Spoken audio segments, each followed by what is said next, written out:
Most people with hip arthritis think rest is the best medicine.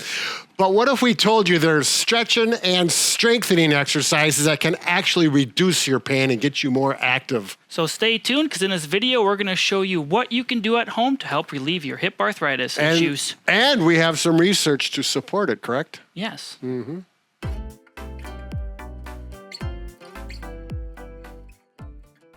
Hello, I'm Brad. And I'm Mike, and behind the scenes we have Bob, and together we're the most famous physical therapy team on the internet. In our opinion, of course, Mike. And if you're new to our channel and like this video, make sure to subscribe after it's done. But today we are talking...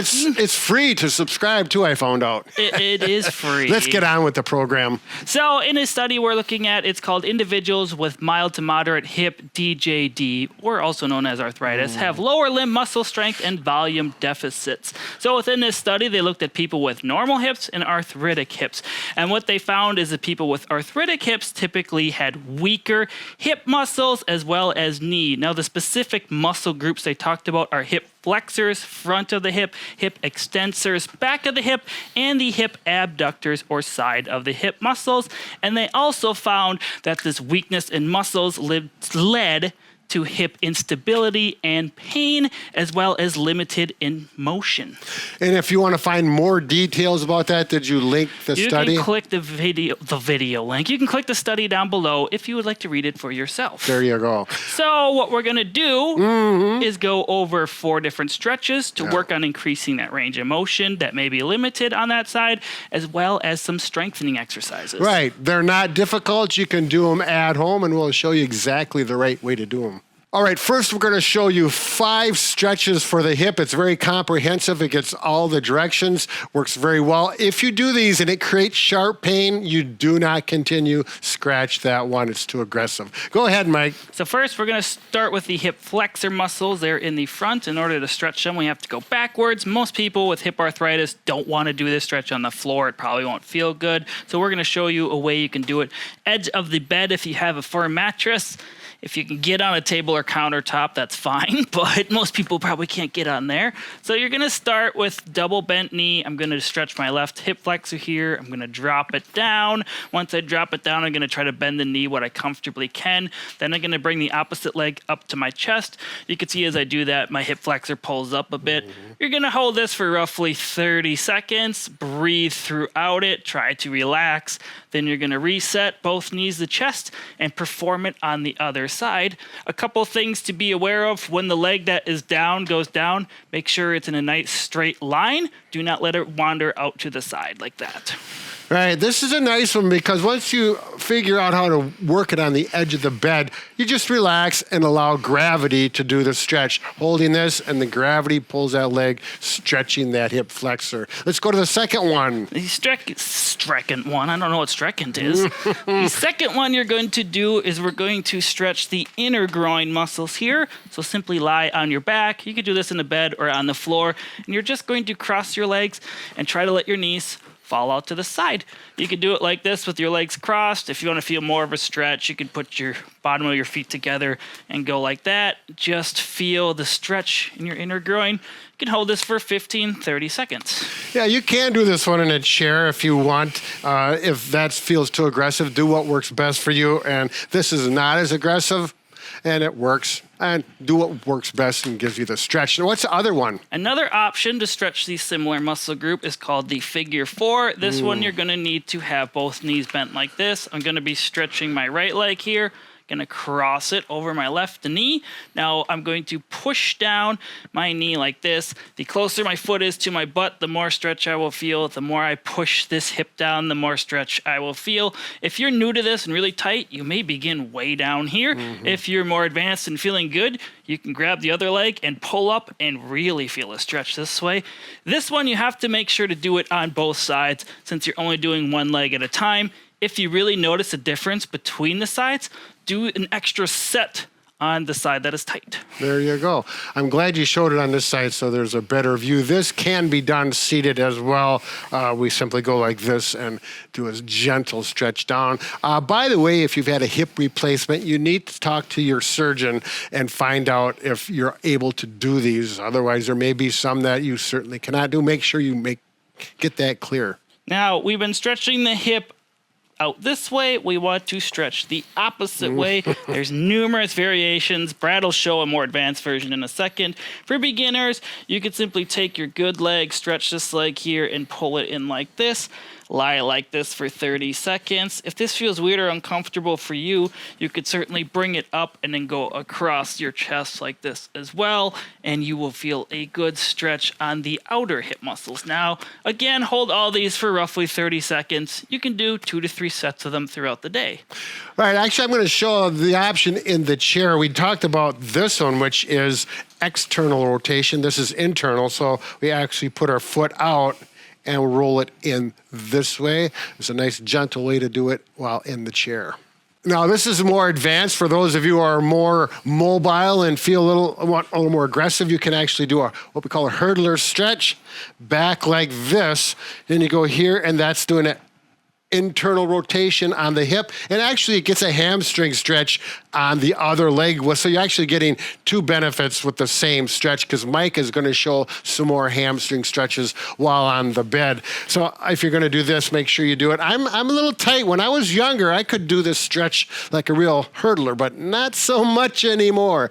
I should work with this one. I think I put it on my protocol. Well, I am younger and I still can't do it. So anyway, we're going to show a hamstring stretch here. You could do this single leg. It's kind of a similar leg position, but this leg is going in. It's a little easier, and you can just simply lean forward with a straight back. You can do both in front of you at the same time. Some people may be so tight, they have to start back here, leaning back, and you may feel a stretch. You're supposed to feel it behind your knee up to your buttock region. Then slowly lean forward over time to try to stretch the hamstrings. If you're uncomfortable doing this, you can do it in a standing position or a seated position like Brad is going to show. Yeah, so if you're in a chair and you've got a stool, particularly a rolling stool or chair, works well. Simply put your foot up there like that, sit up tall. Some people will be so tight that their knee is going to be flexed, and you're going to push down, and you'll feel those muscles stretch. Don't get too aggressive. You don't want to tear a muscle, of course. Stretch like that, or you can even, if that's too aggressive, start here, and then keep your back straight, lean forward for those people who are a little more flexible. Yes, and then I like that, stretch myself standing, and see, he's got a nice straight knee, leaning forward with a straight back, not rounding all over. So that's a good stretch. Again, I hold these for 10 to 15 seconds. You can go up to 30 seconds. And what else we have to talk about? Oh, strengthening exercises. We got 3 good strengthening exercises to stabilize that hip. Okay, now when it comes to hip arthritis, like we talked about in this study, we want to strengthen the glute muscles, which extend, the hip abductors, which go out to the side, and the hip flexors, which flex the hip. So first, we're going to focus on the extensors, or the glute max. Typically, we got this from our friend Rick Olderman. It's a good way to strengthen the glutes. We will show a standing version in a second if you're uncomfortable here. What you want to do is get on your elbows and your knees like this. Bring your leg up like you're doing a glute pump, but don't go all the way up. Once you're in this position, you're going to do 30 repetitions. If you need to do 3 sets of 10, that's fine. If you can do all 30 at once, that's acceptable as well. If you're not feeling much glute engagement, say you feel it more in your hamstrings, try rotating your foot in like this and then performing them. You may feel more contraction from the glute. Once you do one side, make sure to do it on the other side. If this becomes easy for you, you can certainly take a cuff weight like this, put it around your thigh, strap it on like this, and perform them as well. If you happen to have some type of TheraBand instead at home, just make sure you put it around both thighs, and you can get resistance that way as well.